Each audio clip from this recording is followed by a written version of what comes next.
New Thought Media Network. We are a global broadcast network of positive music, media, and entertainment, inspiring humanity's evolution along the journey of enlightenment and creating a world of love, peace, empowerment, and prosperity for all. New Thought Media Network. Positively inspiring.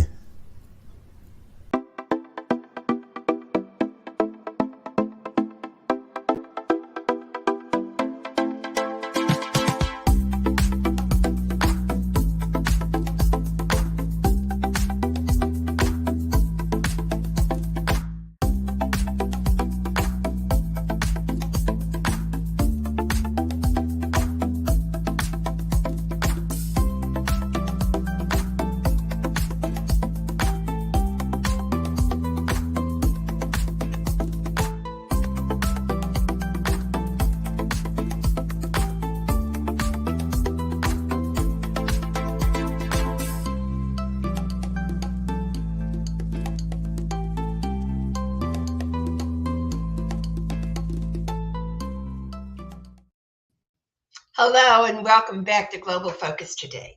I am your host, Reverend Dr. Sharri Johnson, and our guest today is not my average run-of-the-mill guest. And I'm going to explain why before I explain who. Most of my guests are what are known as focus ministers. And a focus minister is a minister who does not have a brick and mortar pulpit and a congregation. And people say, why do we need that?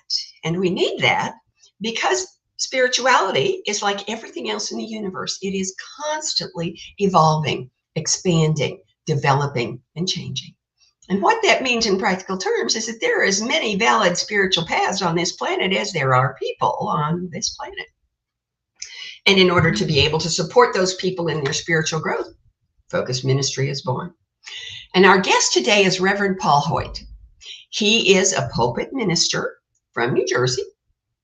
And he's the only pulpit minister who's ever been on my program, because my program is for focus ministers. But he has discovered that he has 1 foot in the pulpit ministry world and 1 foot in the focus ministry world. And so he's here today to talk to us about ministering out in the world as a pulpit minister. Please help me welcome Reverend Paul Hoyt. Thank you for saying yes. Thank you for inviting me. I love you and just excited to be here. It's always great to see you, and I want to hear more about the ministering out in the world. That's what I always ask my guests, what do you want to talk about? And when you said ministering out in the world, I went, that's a pulpit. That's interesting. So tell us what's going on. So I'm not always talking every Sunday. They're helping help with the service and stuff, but I'm not always talking every Sunday.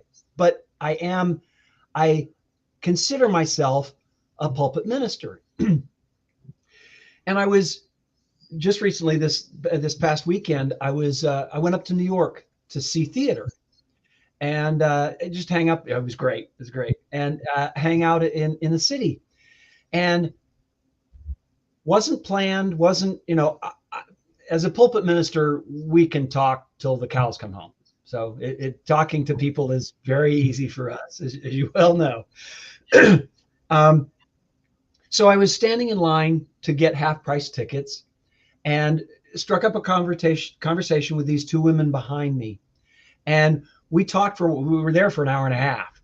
So we were talking, and closer to the end, one of the women had said that she had lost her husband very recently. And I said, I am so sorry. I said, I lost my wife 7.5 years ago, and it's a club that nobody wants to be in. And I said, don't let anybody tell you how to grieve. Grieve however you want to grieve and however long you grieve. Don't let people tell you how to do it. And I was talking to her about my perspective 7 years from her point, and was expressing that this is what happened for me. This is what's happened for me. And one of the things that I said to her, I said, your husband's always with you. And she just relaxed and was like, oh God, I hope so. And I said, I know so. He is always with you. He's just as much involved in your life now as when he was on earth. And she was just, and so we talked for 10, 15 minutes. And when we were getting closer to the end of the line and separating, she just goes, thank you so much. So moved to the later on in the day, I had seen one show and was in between seeing the next show, and went to a bar. I was just going to sit around and have some wine, and the bar's full, and I'm sitting there. I got my wine, and two seats next to me opened up, and so I moved down. So I was going to watch the TV, and these two women sat down next to me. Another hour and a half that we were spending together, and we were talking, and one of the women said that her husband had passed in September, and I was able to have another conversation with someone about losing a spouse. And this one was easier because it was more intimate. We were closer, and we'd been talking for longer. And one of the things that I said to her, I said, I promise you, it doesn't look like it now, but I promise you there are gifts in this. There are gifts. Just let it play out. Let life continue, because I promise you there are gifts in this. And we talked for about 20 minutes. And as a matter of fact, the friend that she was with left and let us have a one-on-one. And it was extraordinary. It was great for me. It was great for them. It was God going, here, I'm plucking you here, and there's another opportunity for you to minister. And it was, as a minister, I took advantage of it. But it was so cathartic, and it made the trip to New York, it was fabulous anyhow, but it made it that much better, because I was able to relate what was going on for me. I'm able to assess and look at where I am in my life without, having my wife passed. So it was a win for everybody. And the woman that was next to the woman that I was talking to that had lost her husband was just like, she was beaming. She was just so excited that here was this connection. Here was somebody who was further on down the road trying to be able to say to her, it'll be okay.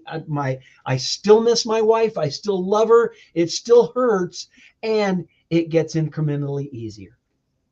And when she left, she was just, she was beaming, and she was like, thank you, thank you, thank you, thank you, thank you. And that's what ministry is. Just because we're pulpit ministers doesn't mean we're not ministering out into the world. Well, I think what comes to my mind when you tell those stories is I have been an academic my entire life. I taught college for 35 years before I became a minister. And when I left to become a minister, they said, how are you going to give up teaching? And I said, I'm not. I'm just going to change the subject. And what I learned about myself, I am what my mother used to call a professional student. She didn't mean it as a compliment, but I took it that way. No, and, they never do. What I learned about myself, I was a non-traditional student when I started my undergraduate degree. I was 25 with 2 kids, a single mom, and trying to get off welfare. And so I was really a serious student, what they would call today an Uber student. And what I learned about myself is that I learn best by teaching back what I think I heard. So my most common question, the whole faculty knew if I was in the room, this question was going to come up, because it was, what I think I heard you say was blah, blah, blah. Yeah. And what happened as a result was that people were really glad to have me be in their class, whether they were the student or the instructor, because that meant there was going to be an extra perspective available to them. And that's what I think ministers do. Yeah. And that's what you're describing to me, is people come to us and they say, this is my experience. And we say, here's what I heard you say. And here's why that was important. Yeah. Here's why it was good for me to have you say that, you know, Yeah. because I guarantee you part of what made her friend beam was that she saw that neither one of you was the same after your conversation. Exactly. And so I'm thinking, the next time you're on here, you might be a focus minister whose focus is on working with people who are grieving. They might not be grieving the loss of a person. They might be grieving the loss of a position or the loss of a house or the loss of an animal. But grief is an extraordinarily unique thing with lots of things in common. Absolutely. And I know that dichotomy sounds like a contradiction in terms, but it is not an oxymoron. Yeah. That's what I see you doing. I see that coming down the road. And just so you know, this isn't the first time I've seen that. Thanks. I have seen you do that. I have seen myself have seen you do that. So I know that's there. So tell us what's happening at the Center for Conscious Living, since that's who you are, where your sign is. Yep. You can see it. We're in transition. We had a senior minister come in from California who had some tragedies in her life and decided that she needed to stay in California. So we've been trying to figure out what to do, all of us. And she came up with this one, and it was like, ding, the light bulb went off. We've got a practitioner and a minister who is there at the Center for Conscious Living, and Reverend Catherine talked to her about the possibility of her moving into the position as senior minister. And she had never seen herself as senior minister, much of a pulpit minister, and it was like, and I've known Christina for 20 some odd years. We went through practitioner training together. We went through ministerial training together. And when Reverend Catherine said it, it was like, I can get on board with that. I can absolutely get on board with that. So we're in transition right now because Christina wants to get more training and more to feel more comfortable about the position, about being in the position. Training wheels. Yeah, exactly. Yeah. So she and Reverend Catherine are working together, and Marlene and I are supporting her also because Reverend Catherine now is out in California. So the three of us are doing the services. So it's I call it the Trinity. The three of us are, we're putting this service together and actually performing the service. We have different positions within the service, and so it's wonderful. It's frustrating at times. It's wanting to be further on down the road, and then you add in wanting to grow the congregation. So we're just, there's a lot going on. And I took on, I took on the position of volunteer coordinator. We've got somebody who wants to do it. Oh yeah. We did something. We had a wonderful woman in our congregation, Supriya, who wanted to bring the congregation together and not only to help with volunteering, but to bring the congregation together to be together, to as a community. Wanted to strengthen the community, and part of that outreach of that has been we've gotten more people excited about volunteering.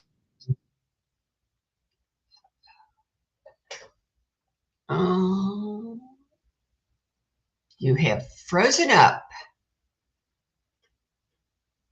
Oh, golly, I hope you're going to unfreeze pretty quick. And I'm not sure what to do about it. Let's just give him a second or two and see if he'll unfreeze.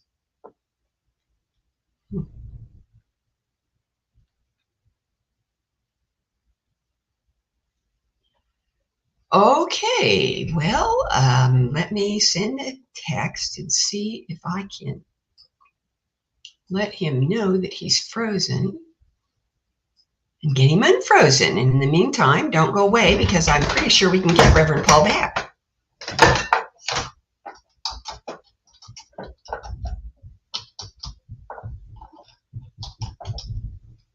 Okay, he popped out. He'll pop back in, and then we'll be able to go on.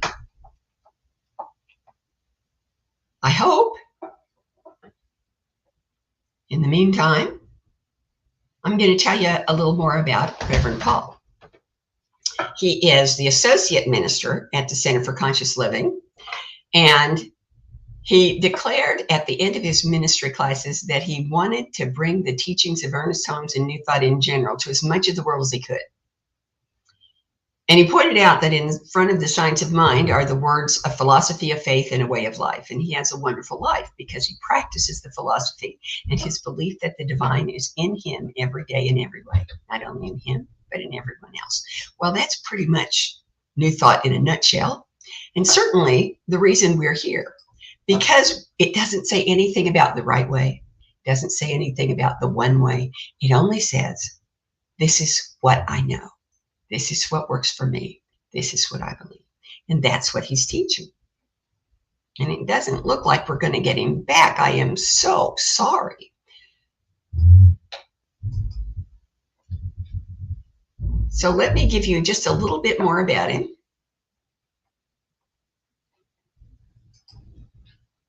And see if he'll pop back in. Reverend Paul is a widower, as he pointed out. He has been on the board. He's been the associate minister at Center for Conscious Living since May of 2022.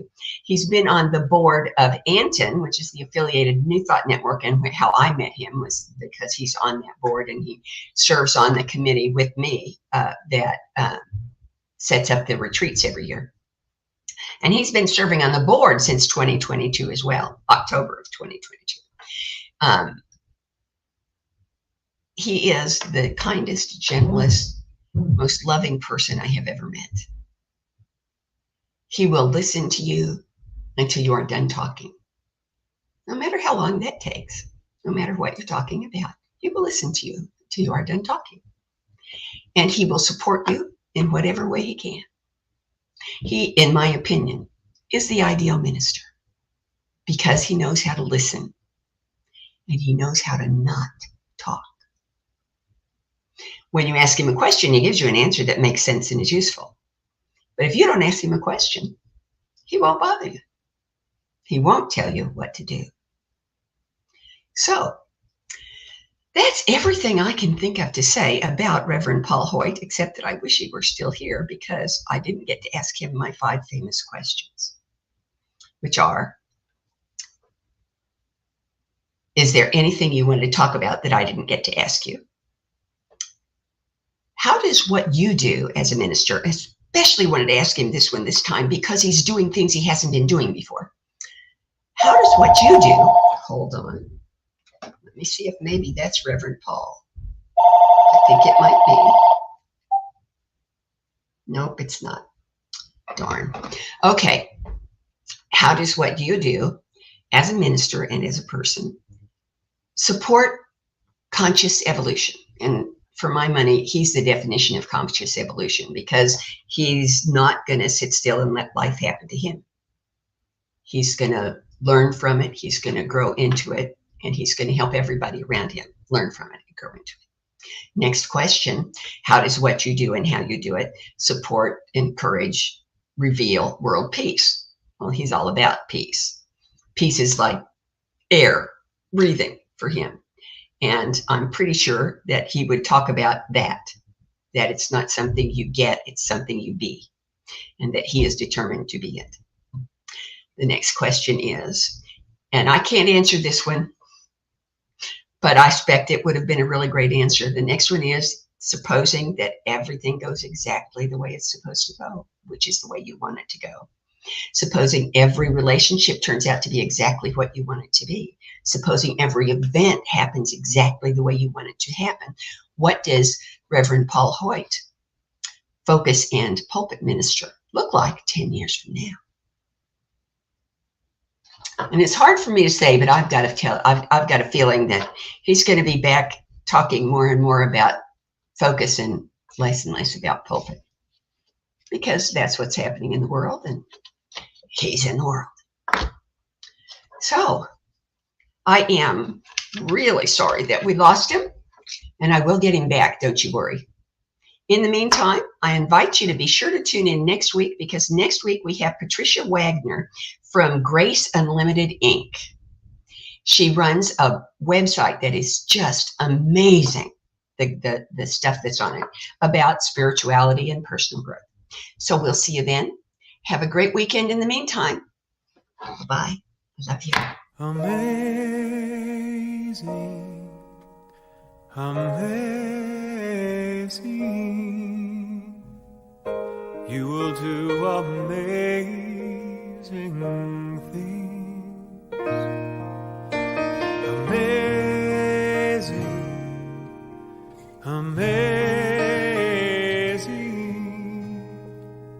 you will do amazing things. On behalf of everyone at New Thought Media Network, thank you for being a member of our virtual family. Your financial contributions help share the New Thought message with people from around the world. Please visit and contribute at www.ntmedia.org/donate. New Thought Media Network, come be you. And please like, share, and subscribe. Until next time.